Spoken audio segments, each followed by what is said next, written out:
আসসালামু আলাইকুম সুপ্রিয় দর্শক, কেমন আছেন সবাই? আশা করি সবাই অনেক ভালো আছেন।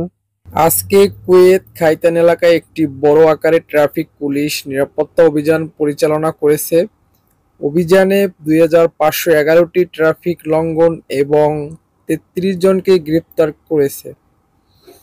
গ্রেপ্তারদের মধ্যে 19 জনকে আবাসিক এবং শ্রম আইন লঙ্ঘন করার অভিযোগ পাওয়া গেছে। 5 জনকে পলাতক এবং 4 জনের কাছে বকেয়া গ্রেপ্তারি পরোয়ানা রয়েছে এবং একজনকে যথাযথ পরিচয় ছাড়াই আটক করা হয়েছে এবং 13টি ওয়ান্টেড যানবাহন জব্দ করা হয়েছে এবং একজনকে অস্বাভাবিক অবস্থায় গ্রেপ্তার করা হয়েছে। কুয়েত ট্রাফিক পুলিশ জানিয়েছে নিরাপদ চলমান থাকবে। আবদালিতে ল্যাম্পপোস্টের সঙ্গে গাড়ির সংঘর্ষে 3 জন আহত হয়েছে।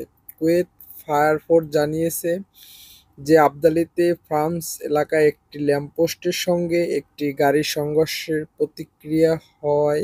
এই ঘটনায় 3 জন আহত হয়েছে এবং জরুরি তাৎক্ষণিক সহায়তা প্রদান করা হয়েছে এবং আহতদের আরও যত্ন ও তদন্তের জন্য কর্তৃপক্ষের কাছে হস্তান্তর করা হয়েছে।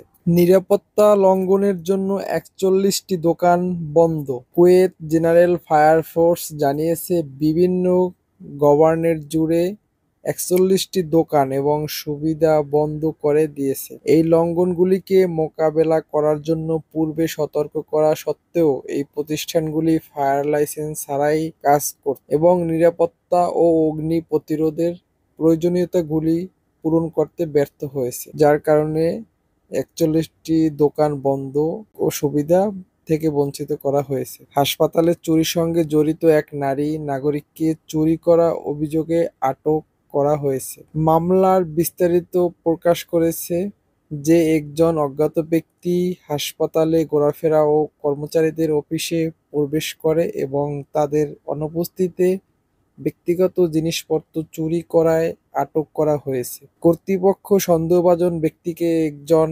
শিক্ষক হিসেবে নিযুক্ত একজন কুয়েতি নাগরিক হিসেবে চিহ্নিত করেছে এবং আইনি পদক্ষেপের জন্য সংশ্লিষ্ট কর্তৃপক্ষের কাছে পাঠানো হয়েছে।